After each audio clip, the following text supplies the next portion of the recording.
The top story this afternoon, the Congress party has released its manifesto for the Lok Sabha polls. The manifesto titled "We Will Deliver" was released at the party headquarters by party president Rahul Gandhi in the presence of UPA chairperson Sonia Gandhi, former Prime Minister Manmohan Singh and other senior leaders of the party. Party President Rahul Gandhi said that the manifesto focuses on 5 key areas: justice for poorest of the poor under the minimum income guarantee or the Nyay scheme.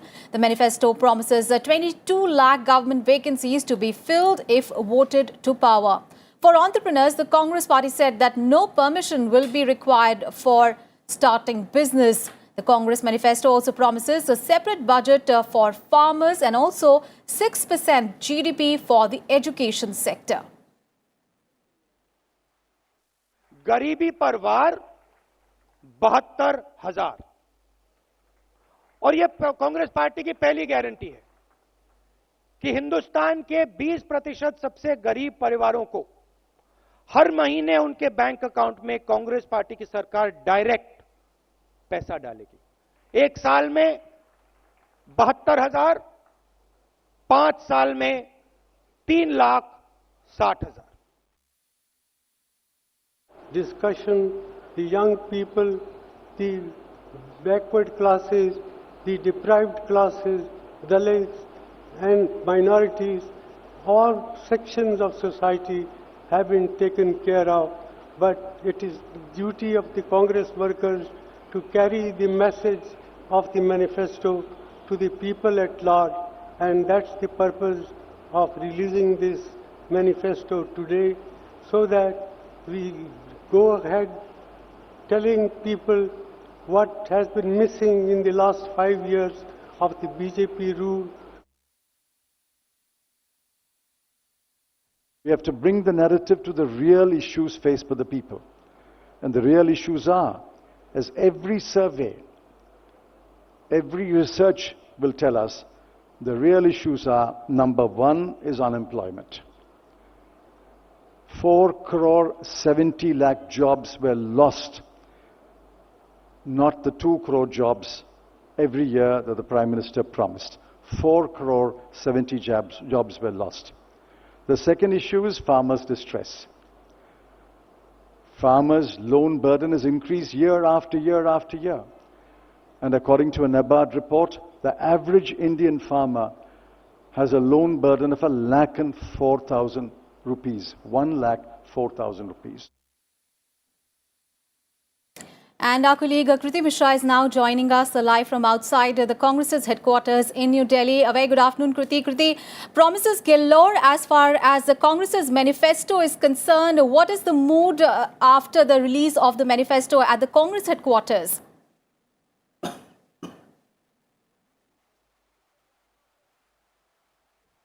Well, Aishwarya, as we reported in the morning, the much-awaited manifesto of the Congress party has been released by Congress President Rahul Gandhi and other senior leaders of the party.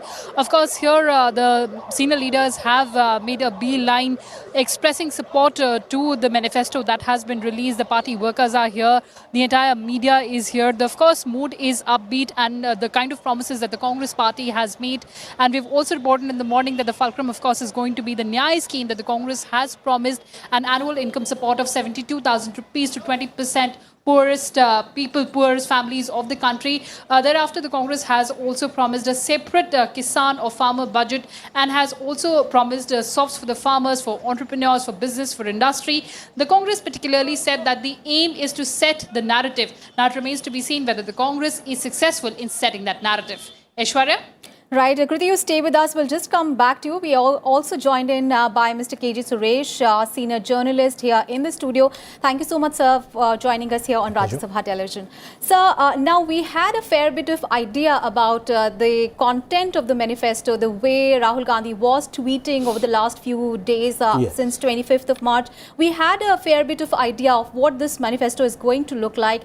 And, much of that has been, in fact, incorporated in the manifesto that is released today. Of course, Rahul Gandhi, they are speaking about 5 major principles of the manifesto. Of course, one among them, the Nyay scheme. And also he spoke about 22 lakh job vacancies in government. He said these are to be fulfilled by 31st of March 2020. Of course, a huge promise really made by Rahul Gandhi, but there's no roadmap that has actually been mentioned that how these actually jobs are going to be fulfilled.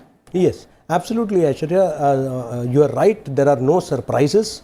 I mean, these are things that we already knew that Congress is going to. Congress leaders have been talking about these issues. Yes. So nothing new in the sense. In fact, I would say that nothing new in what Congress has been saying since the last several decades. In fact, it was Srimati Indira Gandhi who had given the slogan of Garibi Hatao. Yes. I mean, so many decades back, and I think even after 70 years of independence, the same slogan is being given, Garibi Pe Maar and 72,000. So it is more a kind of the fundamental difference that I see is that there is absolutely, while these are soaps, no doubt, and may also prove to be attractive for some voters, but the fact is that there is no serious effort to empower the citizens. You see, it is all about doles and soaps that is sought to be given rather than empowering the citizens. That is what one would have looked at. Similarly, if you look at, no doubt, the proposed budget for 6% for education is certainly laudable, but one needs to see how it is going to be, because he was referring in his speech at least to the higher education part, whereas the focus has to be on primary education, Yes. which is really in a bad shape. So a lot of governments have been putting a lot of focus on higher education, but unless you strengthen the foundation, I really don't know how far we will succeed. Thirdly, again, he has hit out at the government's Ayushman scheme, Yes. and also talked about strengthening government hospitals. I don't know how far, given the reputation of the government hospitals, the way the mess they are in, the bad shape they are in for lack of funds, for the inhospitable staff, and the very bare minimum facilities. I am really not sure that how much they will be able to deliver in terms of, whereas today, as per the Ayushman scheme, you can walk into any hospital and avail treatment. Now, I think that this is again needs to be seen really, that how far it would be successful to strengthen the government hospitals which are really in a bad shape, and where people just don't have any hopes. Right. So a lot of issues are there, but the roadmap is not clear, even with regard to the Nyayas scheme that is proposed. One really wonders whether from where the money will come. Exactly. Will it be that the middle classes will be taxed further? Who will pay for it? Ultimately, it will not come from heaven. The money will have to be somewhere generated from within the country only. So are the cess going to be increased? Is the taxes going to be increased? So a lot of questions are there. Are you going to reduce on the subsidies on fertilizers, Yes. urea, and so many things? I think that we really need to ponder over all these issues, deliberate on these issues. And even in the matter of the Mahatma Gandhi Rural Employment Guarantee Scheme, which was the flagship scheme of the previous government, of the UPA government, that they are going to now increase the number of mandates from 100 to 150.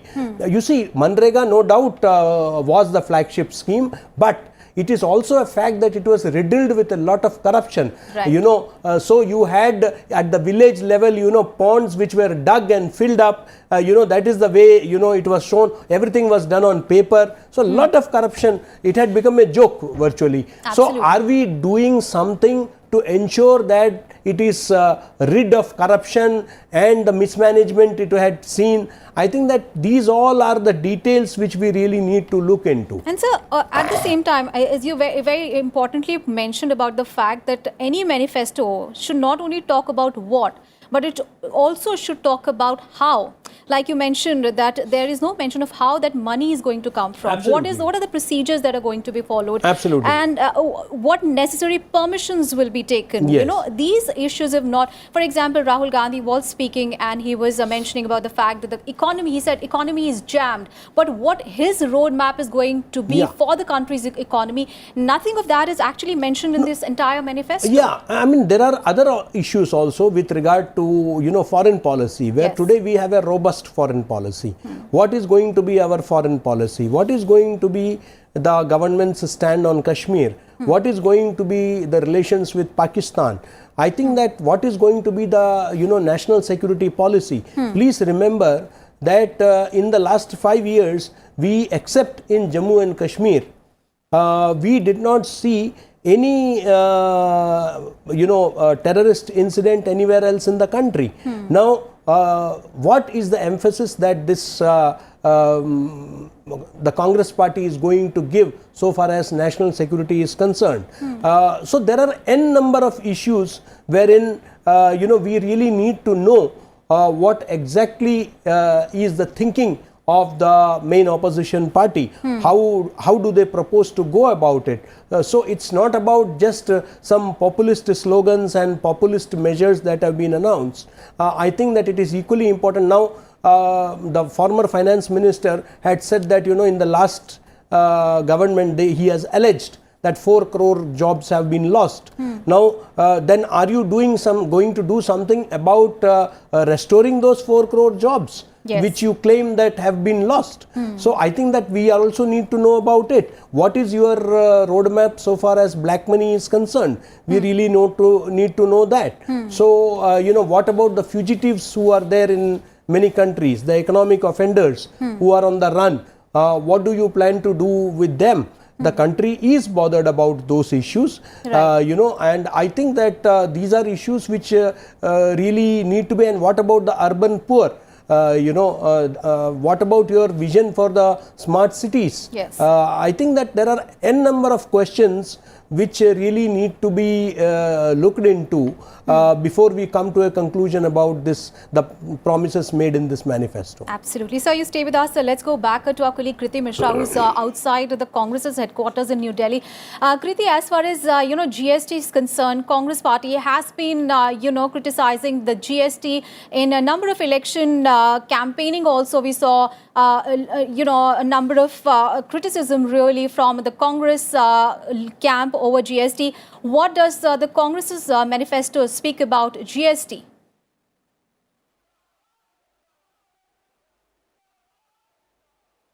Well, specifically about the economy, the Congress has put out several points, and as far as the GST is concerned, the Congress says that it will bring in a very simplified structure of the GST. But other areas of economies, particularly the Congress party is talking about creating a different Ministry for Industry, Services and Employment. It is also talking about redefining MSMEs and saying that a unit would be considered micro if it employs 10 people, and it will be considered small if it employs 50 people or 100 people, and it will be considered medium if it employs more than 500 people. So those things that it is talking about. And as far as the manufacturing is concerned, the Congress party says that it will be the focus of the Congress party, voted to power, to increase the share of manufacturing in GDP to 25% in the next 5 years. It is also talking about unclogging various stall projects, and it is making several promises on the front, on the economic front, as far as the paradigm of economy is concerned.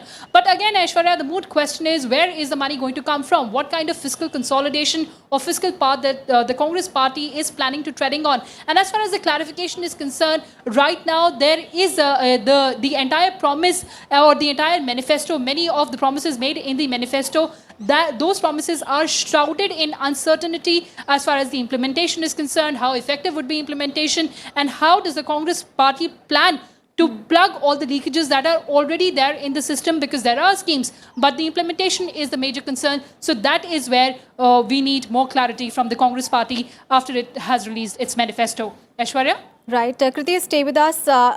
Let's come back to our expert in the studio. Mr. Suresh, speaking about GST, of course, that is one issue that the Congress really has been eating out at the BJP in several campaigning speeches. Also, we saw a lot of criticism coming in from Rahul Gandhi as well. But as far as manifesto is concerned, it did not mention anything except the fact that it will be simplified. How do you look at Congress's take as far as GST is concerned, because it is trying to grab what has been a traditional BJP vote bank, those of businessmen.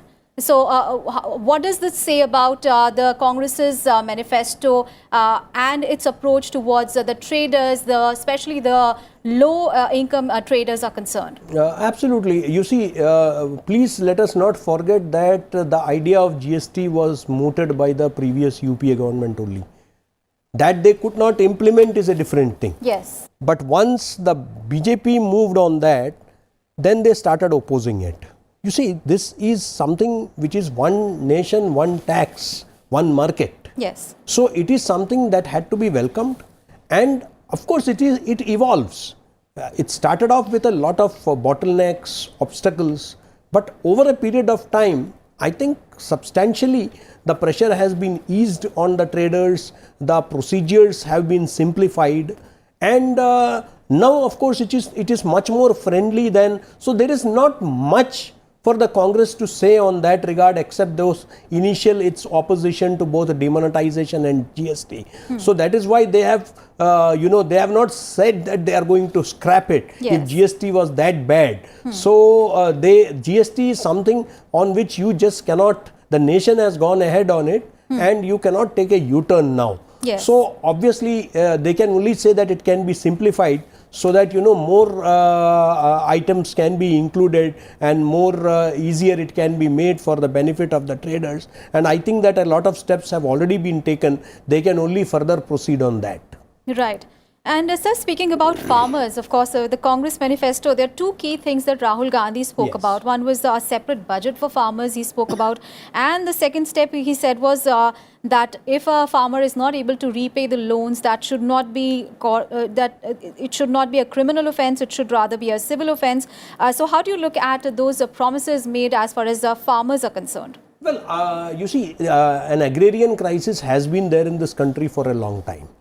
Farmer suicides have been taking place and there have been farmer protests all over the country.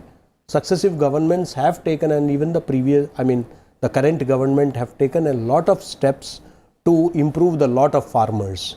But the fact remains that farmers continue to be, particularly the small and marginal farmers, continue to face a lot of problems. Their dependency on the monsoon and the weather continues to be there in spite of all the technological advancements that the world has made.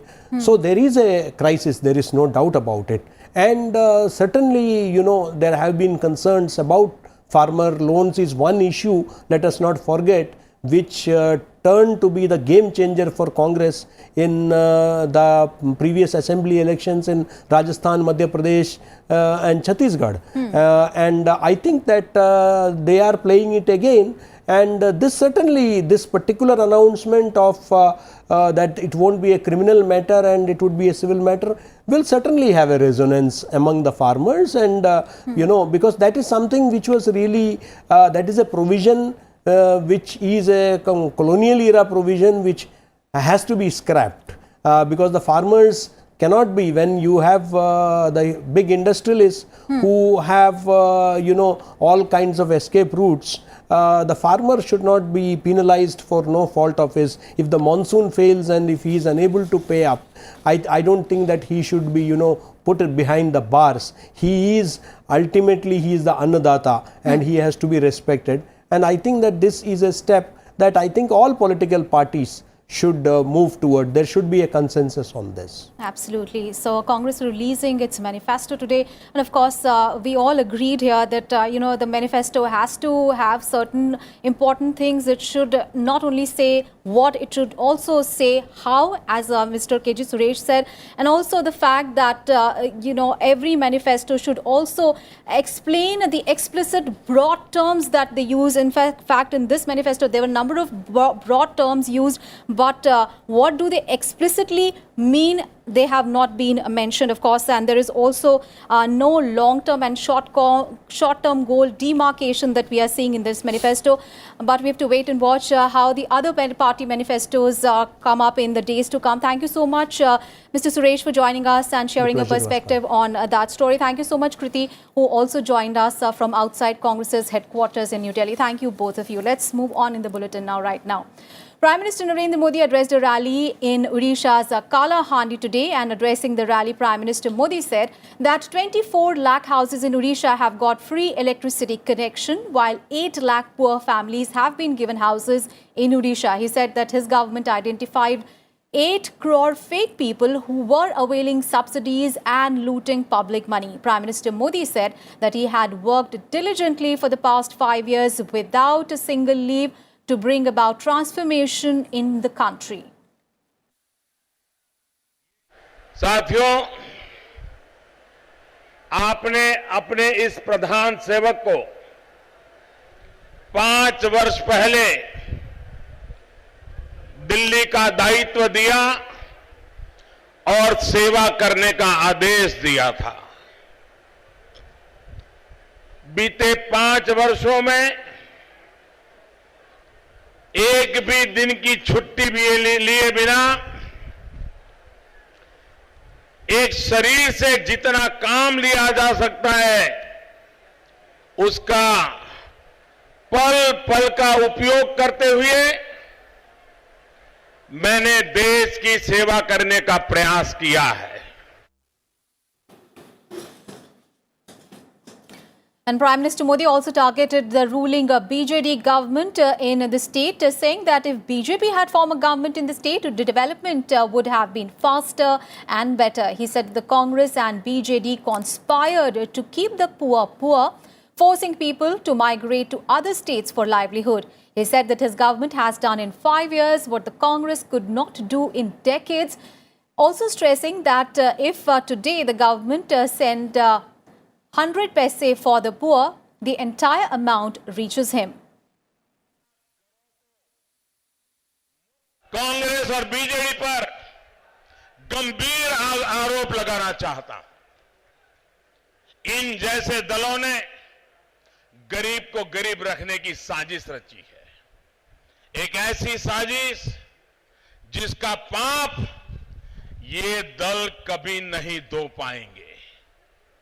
गरीब को उन्होंने vote bank समझा है, जो चुनाव दर चुनाव इनके साथ बहुत विश्वास से जुड़ा और उन्होंने हर चुनाव के बाद गरीब को धोखा दिया है।